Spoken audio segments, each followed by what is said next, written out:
রহমতুল্লাহি ওয়া বারাকাতুহু। আলহামদুলিল্লাহি রাব্বিল আলামিন ওয়াসসালাতু ওয়াসসালামু আলা সাইয়্যিদিল মুরসালিন ওয়া আলা আলিহি ওয়া সাহবিহি আজমাইন, আম্মা বা'দ। প্রিয় দর্শক শ্রোতা ভাই বোনেরা, বাংলাদেশি বাংলা ভাষী বন্ধুরা, দেশ বিদেশে যে যেখানে আছেন, যারা আমাকে দেখতে পাচ্ছেন, আশা করি আপনারা সকলেই ভালো আছেন। আল্লাহ তাআলা সকলকে ভালো রাখেন। আমাদের বাংলাদেশকে আল্লাহ তাআলা স্বাধীন, সমৃদ্ধ, নিরাপদ রাখেন। সারা বিশ্বকে তিনি নিরাপত্তার পথে পরিচালিত করেন। আমাদের ঘরে ঘরে মনোজগতে যে অশান্তি, আমাদের দৈহিক জগতে যে বিভিন্ন জানা অজানা রোগ ব্যাধি, আমাদের যে সমাজ দেহে যে অশান্তির ভাইরাস, বিশ্ব সমাজে যেই পাপাচারের সয়লাব এবং সৃষ্টি জগতের যে প্রতিবাদ এবং বিদ্রোহ মানব জাতির বিরুদ্ধে হচ্ছে, আল্লাহর সৃষ্টিকুল যে মানব জাতির উপরে ক্ষিপ্ত হয়েছে, সাগরগুলো ক্ষিপ্ত হয়েছে, যেগুলো তারা তাদের টাইফুন, তাদের সাইক্লোন, তাদের ভয়াবহ সব জলোচ্ছ্বাসের মাধ্যমে আমাদেরকে ওয়ার্নিং দিয়ে চলেছে। মাটির এই সুশান্ত পৃথিবী আমাদের উপর ক্ষিপ্ত, মানব জাতির পাপাচারে ক্ষিপ্ত হয়ে আছে, যেটা বিভিন্ন ভূমিকম্পের মাধ্যমে, আগ্নেয়গিরির আশঙ্কাজনক ভবিষ্যৎ অগ্নুৎপাতের মাধ্যমে, সেই পরিস্থিতি তৈরির মাধ্যমে আমাদেরকে ওয়ার্নিং দিয়ে চলেছে। দাবানল সহ এবং অভূতপূর্ব বন্যা, মরুভূমিতে যেই বরফ এবং বরফের আচ্ছাদন পড়ে গেছে, চেঞ্জ, সৃষ্টি জগতে যে বিভিন্ন চেঞ্জ আসতেছে, পরিবর্তন আসতেছে, এবং মানব জাতি যেভাবে তারা তাদের অধিকাংশ মানুষ এমন হয়েছে যে মনে হয় যেন সে প্লাস্টিক রোবট, তার ভালোরও কোনো অনুভূতি নেই, মন্দেরও কোনো অনুভূতি নেই, সব কিছুই তার কাছে এক সমান হয়ে গেছে। এটা সবচেয়ে বড় ডিস্ট্রাকশন, গজব মানব জাতির জন্য। তো সব মিলিয়ে আমরা যে পরিস্থিতিতে আছি, আকাশের ওয়ার্নিংগুলো, মহাবিপদ সংকেতগুলো আমাদের উপরে অবিরত আসছে, কিন্তু সেটা বুঝে কয়জন, বুঝে কারা? যারা উলুল আলবাব, কোরআনের ভাষায় যারা প্রকৃত জ্ঞানী, যারা স্রষ্টার সাথে, সৃষ্টি জগতের সাথে ম্যাচিং করে বুঝতে চেষ্টা করে এই বিশ্ব সৃষ্টি জগৎকে, নিজেদেরকে, তারা বুঝে। অধিকাংশ মানুষের হৃদয়ে তালা ঝুলছে, ব্লক হয়ে আছে। হৃদয়ের যে মিরর, যে আয়না, একটা পাপ করলে আয়নাতে একটা কালো স্পট পড়ে যায়। এইভাবে হাজারো লাখো পাপাচারের কালো কালো স্পট যখন হৃদয়ের চারপাশে ঘেরাও হয়ে যায়, ঘেরাও করে ফেলে, তখন এটাকে বলে কুফল, মানে এটা তালাবদ্ধ হয়ে গেছে, লকড হয়ে গেছে, পর্দা পড়ে গেছে। কোরআনে, সারা কোরআনে আল্লাহ তাআলা এই বিষয়ে কথা বলেছেন। যেমন খতামাল্লাহু আলা সামইহিম ওয়া আবসারিহিম, খতামাল্লাহু আলা কুলুবিহিম, সূরা বাকারার শুরুতে তো আমরা জানি, আমরা এই আয়াতটি আমরা প্রায় কম বেশ সবাই আমরা পড়ি, আমরা জানি। আল্লাহ বলেছেন যে আল্লাহ তাদের মোহর মেরে দিয়েছেন, শিলগালা করে দিয়েছেন, আলা কুলুবিহিম, তাদের অন্তরে। কিসের শিলগালা? সারা কোরআনে এটা বলেছেন যে এটা পাপের কালিমার শিলগালা, কুফুরির সিলগালা, মুনাফিকির দ্বারা যে সিলগালা কালো, এটা মানে কভারাইজড হয়ে গেছে, লকড হয়ে গেছে চতুর্দিক থেকে। একটা আয়না যদি তার সামনে পুরোটাই আলকাতরা বা কালো আবরণ পড়ে যায়, তখন সে আয়নায় কি কিছু প্রতিফলন ঘটায়? ফ্লাশ করতে পারে? ফ্লাশ করতে পারে না। আমার যে ক্যামেরায় আপনারা আমাকে দেখতে পাচ্ছেন, এটা যদি আলকাতরা দিয়ে আমি প্রলেপ লাগিয়ে দিই, এটা কি আপনারা দেখবেন? না আমি দেখব? কেউ দেখবে না। তো হৃদয় যখন পাপাচারের আলকাতরা পড়ে যায়, কালো ব্লকড হয়ে যায়, কালো লক পড়ে যায়, ডার্ক যেই আবরণ সেটা পড়ে যায়, তখন আর এই হৃদয়ে কোনো কিছু অনুভব করতে পারে না। ভালোকেও সে ভালো বুঝতে পারে না, মন্দকেও মন্দ বুঝতে পারে না, চলছে আর কি রোবটের মতো। এমনটা হয়ে গেছে পৃথিবীর শত শত কোটি মানুষ। তো এখন আমরা অপেক্ষায় আছি একটা কমপ্লিট ধ্বংসযজ্ঞের, আল্লাহর পক্ষ থেকে, যেটা খুব কাছাকাছি চলে এসছে। এটা আসবে পৃথিবীতে। ওয়ার্নিংয়ের যুগ মনে হয় শেষ। আমি একটা শিরোনাম দিয়েছি, আজকে আপনারা দেখতে পাচ্ছেন যে বাংলাদেশ থেকে কি একটি দলের ফ্যাসিবাদ ধ্বংসপ্রাপ্ত হয়েছে, নাকি সকল ছোট বড় দলের ফ্যাসিবাদ এবং চোরতন্ত্র ধ্বংসপ্রাপ্ত হয়েছে? আসলে অনেকে মনে করেন যে একটি দলের ফ্যাসিবাদ বা একটি দলের যে চোরতন্ত্র, লুটপাট যেটা হয়েছে এটাই দূর হয়েছে। জি না, এটা কমপ্লিট একটা ধ্বংসযজ্ঞ হয়েছে। যেই কোনো দল, এই দলের পরে যে দল আসবে, তারা যদি স্বপ্ন দেখে যে আমরা ক্ষমতায় গিয়ে এত চাঁদাবাজি করব, এত চুরি করব, আমার তো এখন সুদিন আসতেছে, আমি এই খাবো সেই খাবো, আল্লাহর ওয়াস্তে তারা চুরির মন আছে, রাজনীতি বাদ দিয়ে দেন।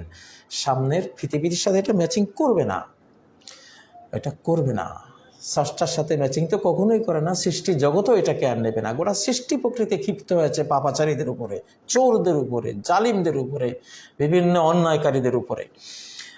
তো এটা আর খাপ খাবে না। ছোট বড় যেই দলেরই রাজনীতি করে আপনি বলবেন যে হ্যাঁ আমি তো অমুক দল করি, তাহলে আমার আর রুজি লাগবে না। আপনি জনগণের যেখানে পান সেখান থেকে আপনি চাঁদাবাজি করে, টাকা জবরদখল করে আপনি নেবেন আর খাবেন আর চলবেন। সেই যুগটা শেষ বাংলাদেশে। খুব লিখে রাখেন প্রয়োজনে, যে এটা শুধু একটি দলের উপরে ধ্বংসযজ্ঞ আসেনি, একটি দলের ফ্যাসিবাদ আর চোর ডাকাত তন্ত্রের উপরে ধ্বংসযজ্ঞ সৃষ্টিকর্তা চালিয়ে দেননি। সকল দলের, যেই কোনো দলের ফ্যাসিবাদী খেয়াল আছে, চোরতন্ত্র আছে, চুরির মনোবৃত্তি আছে, আত্মসাৎ, সরকারি সম্পদ, জনগণের সম্পদ আত্মসাতের মনোবৃত্তি আছে, তাদের সবার জন্য এটা একটা মস্ত বড় ধ্বংসযজ্ঞ কিন্তু আল্লাহ করেছেন। অতএব অতীতের সাথে, অতীতে যারা, ভবিষ্যতে যারা রাজনীতি করতে চান, ম্যাচিং করুন। আপনি নিজেকে পিউরিফিকেশন বা আত্মশুদ্ধি, পরিশুদ্ধ হন। চুরির নিয়ত ছেড়ে দেন, আত্মসাতের নিয়ত ছেড়ে দেন, ঘুষের নিয়ত ছেড়ে দেন, দুর্নীতিকে না বলে দিন, জবরদখলকে না বলে দিন। এগুলো থেকে তওবা করুন, ইস্তেগফার করুন, ভালো হয়ে যান। আমরা এই শ্রেণীকে, সে যেই দলেরই হোক, ছোট আর বড়, আমরা আর গ্রহণ করছি না। আল্লাহর সৃষ্টি জগৎ তাকে আর গ্রহণ করবে না, স্রষ্টা নিজেই গ্রহণ করবে না। হ্যাঁ, এটা দুইটা পর্ব। আল্লাহ তাআলা যখন যে কোনো জাতিকে, সে নূহের জাতি, সেই শোয়েব আলাইহিস সালামের জাতি, সেই ইব্রাহিম আলাইহিস সালামের জাতি, মূসা আলাইহিস সালামের জাতি, সেই হুদ আলাইহিস সালামের জাতি, সালেহ আলাইহিস সালামের জাতি, সামুদ জাতি, যাকে আল্লাহ ধ্বংস করেছেন, একটা পর্ব তিনি চালিয়েছেন, তাদেরকে ওয়ার্নিং দিয়েছেন। এটা একেবারে কমপ্লিট সূরা হামিম, সূরা সেজদা, 21 পারা সূরা সেজদার মধ্যে 21 নম্বর আয়াতে ক্লিয়ার একটা মেসেজ দিয়েছেন। وَلَنُذِيقَنَّهُم مِّنَ الْعَذَابِ الْأَدْنَىٰ دُونَ الْعَذَابِ الْأَكْبَرِ لَعَلَّهُمْ يَرْجِعُونَ।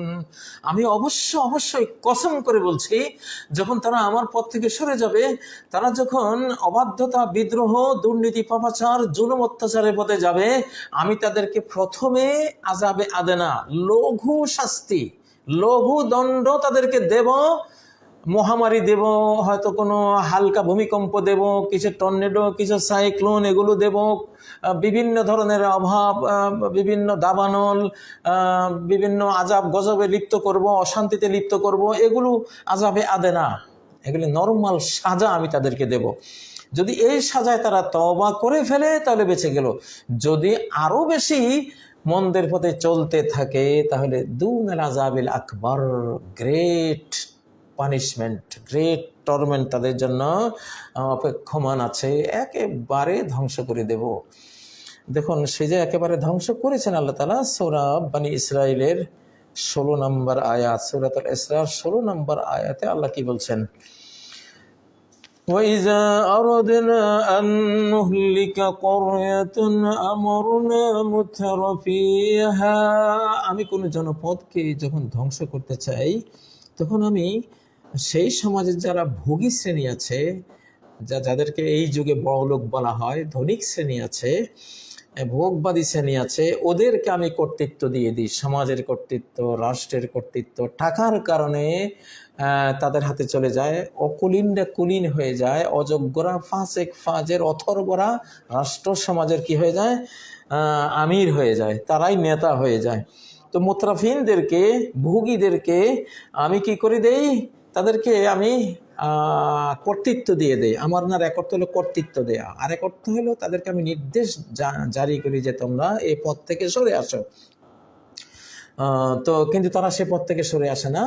যাই হোক, ফাফাসাকু ফিহা, তারা বেশি করে আরো ফাসেকি কাজ শুরু করে, তারা পাপাচারের পথে তারা এগোতে থাকে। তখন আমি কি করি, ফাদাম্মারনাহা তাদমিরা, আমি একেবারে complete destruction, we destroy them with complete destruction, আমি একেবারে পরিপূর্ণভাবে সেটাকে মেচাকার করে দিই। পৃথিবী এখন সে মেচাকারের সামনে দাঁড়িয়ে, এখন আর ওইসব মন্দের স্বপ্ন আপনি দেখবেন না, দেখা উচিত না। আপনি হয়তো সব জাতির মতো আমরা ভাবতেছি কবে হুজুরা তো কয়, এই বলতে বলতে একদিন নাজিল হয়ে যায়, আর এখন হলো একবারে টাইম শেষ, টাইম খুব একটা নাই আর। তো এইটা আল্লাহ তাআলা কমপ্লিট ডিস্ট্রাকশনের আগে আপনারা ঠিক হয়ে যান। বাংলাদেশকে যেই ধ্বংসযজ্ঞ ফ্যাসিবাদী জালিমদের উপরে আল্লাহ করেছেন, এটা উনি করেছেন সরাসরি, আমরা জানি। এটা একটা আধ্যাত্মিক ডিস্ট্রাকশন ছিল, স্পিরিচুয়াল ধরা ছিল আল্লাহর পক্ষ থেকে, নাহলে এইসব পোলাপানের দ্বারা এটা হতো না, তাদেরটা স্বপ্নেও ছিল না, এটা আমরা জানি আল্লাহ করেছেন। তো যেটা আল্লাহ করেন ওনার ধরা বড় কঠিন। ইন্না বাতাশা রাব্বিকা লাশাদীদ, তোমার রবের ধরা বড় কঠিন। সূরা আল বুরুজের, আমাদের সূরা এই বুরুজটা আমরা ফজরের তেলাওয়াতে প্রায় শুনি। তো আল্লাহর ধরা বড় কঠিন ধরা, শক্ত ধরা। তো সে শক্ত ধরাটাই দিয়েছেন। অতএব এই দেশে কেউ আর ওই অতীতে ফেরত যাবেন না, অতীতের ওইসব চিন্তা চেতনা কেউ আনবেন না। সূরা আল ফুরকানের 36 নম্বর আয়াতে একই কথা বলেছেন, ফাদাম্মারনাহুম তাদমীরা, আমি তাদেরকে ধ্বংস করেছি কমপ্লিট ডিস্ট্রাকশন, একেবারে পুরোপুরি। সেই কমে নূহ, সেই কমে আদ, সেই কমে সামুদ, সেই কমে মূসা, ফেরাউন যেটা জানা ছিল, সে নমরুদ বাহিনী, তারপরে এই অতীত ইতিহাস তো ভরা, কমে লুত, কিভাবে কমপ্লিট শেষ করে দিয়েছেন। এখন আবার সকল পাপ একসাথে হয়েছে। কমে লুতের পাপ বিশ্বময় ছড়িয়ে গেছে, কমে শোয়াইবের পাপ, যে ঠকানো, কিভাবে মাফিয়াতন্ত্র, আপনার যারা খাদ্য ব্যবসা করে, ফুড মাফিয়াদের হাতে টোটাল ফুড ওয়ার্ল্ড, আপনার মেডিসিন ব্যবসা যারা করে, মেডিসিন মাফিয়া যারা, তাদের হাতে পুরাই ওয়ার্ল্ডটা, রাজনীতি যারা করে, রাজনৈতিক মাফিয়া যারা, তাদের হাতে গোটা ওয়ার্ল্ড। মানে যেখানে হাত দিবেন সব মাফিয়া কর্পোরেটদের হাতে চলে গেছে, মানে ফাসেকদের হাতে চলে গেছে, তারা ধ্বংসযজ্ঞ চালাচ্ছে মন ইচ্ছা মতো। তো অতএব সময় আর বেশি একটা নাই, নাহলে পৃথিবী টিকবে না, পৃথিবী টিকবে না। যারা কোরআন সুন্নাহ চর্চা করছেন না, তারাই বলছেন আগামী 30 বা কম বেশের মধ্যে পৃথিবী ধ্বংস হয়ে যাবে যদি চেঞ্জটা না আসে। তারাই বলছেন, বাস্তবতা থেকে, প্র্যাকটিক্যাল ওয়ার্ল্ড থেকে তুলে আনছেন অভিজ্ঞতাটা। আর কোরআন তো বলছে, হাদিস তো বলছে, আমরা তো বলছি আপনাদেরকে। অতএব ওই যে ফ্যাসিবাদ একটা শেষ হয়েছে, আমি আবার ফ্যাসিবাদী হব, চোর একটা শেষ হয়েছে, আমি আবার চুরি করব, আত্মসাৎকারী একটা দল গেছে, আমি আত্মসাৎ করলে চলবে, জি না, আপনার উপরে আরো তড়িৎ, আরো ক্ষিপ্র গতিতে, হাইপারসনিক গতিতে আসবে এবার ধ্বংস। ফাজা, এই যুগটা, আমাদের যুগটা হলো আসরুল ফাজা, মওতুল ফাজা, হঠাৎ আকস্মিক, মানে স্ট্যান্ড বাই একটা ঘটনা ঘটে। এই যুগে হঠাৎ মরে গেছে যুবক ছেলে, টয়লেটে গেছে, দরজায় মরে গেছে। একদিন দেখলাম কুমিল্লা, টয়লেটের দুয়ারে মরে পড়ে গেছে। অফিসে গেছে, ঢলে পড়ে গেছে। গান গাচ্ছে, ঢলে পড়ে গেছে হঠাৎ। তো এখন এরকম সময় আসরুল ফাজা। অতএব এখন আর টাইম নেই। বাংলাদেশে যারা রাজনীতি করতে চান, ভালো হয়ে যান, সবাইকে বলছি, আপনারা পরিচ্ছন্ন হয়ে যান, দালালি করবেন না। কেউ যে ভাবছেন যে একটা দল, সে দালাল ছিল, এই ছিল, সে ধ্বংস হয়েছে, আমি দালালি করলে আমি ধ্বংস, আপনি আরও আগে ধ্বংস হবেন। সে যদি 15 বছর টাইম পায়, আপনি তো মনে হয় 5 মাসও টাইম পাবেন না, কারণ এখন আর সেই সময় নাই রে ভাই। তো এখন এই কথাগুলো অতীতের কোনো জাতি, যাদের কপাল পুড়েছে, তারা কেউ বিশ্বাস করেনি। তো এই যুগে তো বিশ্বাস করাটা টাফ ব্যাপার, যদি না আল্লাহ তাআলা দৃষ্টিশক্তি খুলে না দেন। দেখুন, বিশ্বকে বুঝে কারা, বিশ্বকে চালাতে পারে সুন্দরভাবে কারা, একটা আপনাদেরকে থিওরি দেই, কোরআনিক থিওরি। আমি থিওরিক্যাল এবং প্র্যাকটিক্যাল জিনিসগুলো কোরআন থেকে আনতে খুব ভালো লাগে আমার। দেখুন, সূরা সাদের 35 নম্বর আয়াত, ওয়াযকুর ইবাদানা ইব্রাহিম ওয়া ইসহাক ওয়া ইয়াকুব, আমার বান্দা ইব্রাহিম, আমার বান্দা ইসহাক, আমার বান্দা ইয়াকুব আলাইহিমুস সালাম, এই তিনজনকে স্মরণ করো। বিশ্ব নেতা, তিনজন বিশ্ব নেতা ছিলেন। কেমন ছিলেন? উলিল আইদি ওয়াল আবসার, এরা হাতওয়ালা, হাতওয়ালা মানে কর্মশক্তিওয়ালা, আমলি শক্তিওয়ালা। আর কি? ওয়াল আবসার, অন্তর্দৃষ্টিওয়ালা, আধ্যাত্মিক শক্তিওয়ালা। এদের অন্তর্দৃষ্টি ছিল, এদের কর্মশক্তি ছিল। এখন যারা এই পৃথিবীতে, এখন বিশেষ করে ধরেন বাংলাদেশেও যারা সরকারি কাজ করবেন, এই দুটো যোগ্যতা, একটা আপনার কর্মশক্তি সম্পন্ন, এনার্জি আছে আপনার, অ্যাক্টিভিটি খুব ক্ষিপ্র, গতিশীল, তড়িৎ, আদমরানা আপনি, তো আপনার উলিল আইদি হতে হবে হাতওয়ালা। হাত মানে কর্মশক্তিকে বোঝায়, কর্মশক্তি সম্পন্ন, শক্তিশালী, তড়িৎ সিদ্ধান্ত নেওয়ার মতো এবং খুব দ্রুত গতিতে কর্মসম্পন্ন করার মতো হতে হবে, ইব্রাহিম, ইসহাক, ইয়াকুবের মতো। আর কি? ওয়াল আবসার, কোরআনের ভাষায় বাসীরা, আবসার, আবসার বলা হয় অন্তর্দৃষ্টিকে, যে আজকে বসে আগামী দিনে কি আসতে পারে আল্লাহ তাকে একটা আইডিয়া দেন। কোরআনের আলোকে, কোরআনিক জানালায় সে দেখে, কোরআনিক মিরর দিয়ে সে দেখে, বাসীরা আছে, তার অন্তর্দৃষ্টি আছে, হৃদয় নয়ন তার খোলা, যেটাকে অনেকে তৃতীয় নয়ন বলে, মানুষের ফুয়াদ।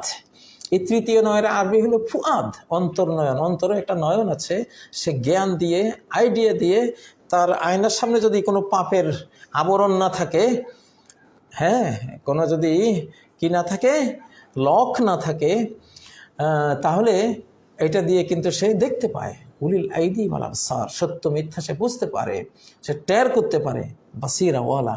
তাহলে এখন যারা রাজনীতি করবেন, আপনাকে উলিল আইদি হতে হবে, কর্মশক্তি সম্পন্ন হতে হবে, ওয়াল আবসার, আধ্যাত্মিক দৃষ্টি সম্পন্ন হতে হবে, মনোজাগতিক দৃষ্টি, যেটা জ্ঞানের মাধ্যমে এবং হৃদয়ের পবিত্রতা, স্বচ্ছতার মাধ্যমে আল্লাহ আপনাকে ইলমুল ইয়াকিন, নিশ্চিত আগামী দিনে কি হতে যাচ্ছে, কি হতে পারে, আপনাকে আইডিয়া দিয়ে দেবেন উনি, আপনি ধরে ফেলবেন। তো এইটা হতে হবে প্রিয় বন্ধুরা। কিন্তু অনেকেই আমরা দেখতে পাচ্ছি, হাবভাবে বুঝতে পারছি, কথাবার্তায় আমরা বুঝতে পারছি যে তাদের সেই নিয়ত এখনো আছে, যে পুরানো যে দলটাকে আল্লাহ বিদায় করে দিয়েছেন, আমরা করলে মনে হয় সমস্যা নেই, আমরা কয়দিন খারাপ কাজ করে পরে ভালো হয়ে যাবে, বাবারে এখন আর টাইম নেই। ওই যে ইউসুফ আলাইহিস সালামের ভাইরা কি বলেছিল, যে ইউসুফকে তোমরা এক কাজ করো, হত্যা করে ফেলো, সমস্যা নেই, হত্যা করে ভালো হয়ে যাও। কি শয়তানি শয়তান, চিন্তা করে দেখেন, এই কুবুদ্ধিগুলো তারাই দেয় মানুষকে বেশিরভাগ, এখনো পৃথিবীতে এই কুবুদ্ধিগুলি তারা দেয়। তারা কি বুদ্ধিটা করেছিল, কয় যে উকতুলু ইউসুফা, ইউসুফকে হত্যা করো, হ্যাঁ, উকতুলু ইউসুফা, ইউসুফকে হত্যা করো। আয়াতটা দিচ্ছি আপনাদেরকে নাম্বার সহ।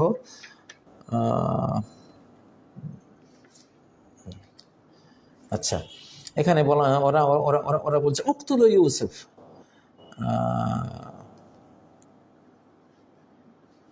আবিত্রাহু আরদান ইয়াখলু লাকুম ওয়াজহু আবিকুম, ইউসুফকে হয় হত্যা করো, নাহলে এই দেশ থেকে দেশান্তরিত করো, তাহলে কি হবে, ইয়াখলু লাকুম ওয়াজহু আবিকুম, তোমাদের বাপের চেহারা শুধু তোমাদের দিকে থাকবে। ইউসুফের প্রতি এত মায়া টান, চেহারাগুলি, ওনার দৃষ্টিগুলি ইউসুফের প্রতি বেশি যায়, এটা আর যাবে না। আর ওকে এখন প্রশ্ন হলো, এত বড় অপরাধ, নিজের আপন ভাই সহোদর ভাইকে খুন করবো, কত বড় পাপ, কোনো সমস্যা নাই, পরে ভালো হয়ে যায়। ওতাকুনু মিন বাদিহি কওমান সালিহিন, দেখুন কি বলতেছে, ওতাকুনু মিন বাদিহি, আমি ইউসুফের পরে, ইউসুফকে হত্যার পরে, কওমান সালিহিন, তোমরা খুব নেককার হয়ে যাবে, তোমাদের গুড ডিডসগুলো, তোমাদের নেক আমলগুলি দ্বারায় ওই পাপাচার ধীরে ধীরে মুছে যাবে। শয়তান কি কুবুদ্ধিটা দিয়েছে, অথচ কেউ কাউকে হত্যা করলে অন্যায়ভাবে, কখনো সে হত্যাকাণ্ডের এই দায় থেকে, এই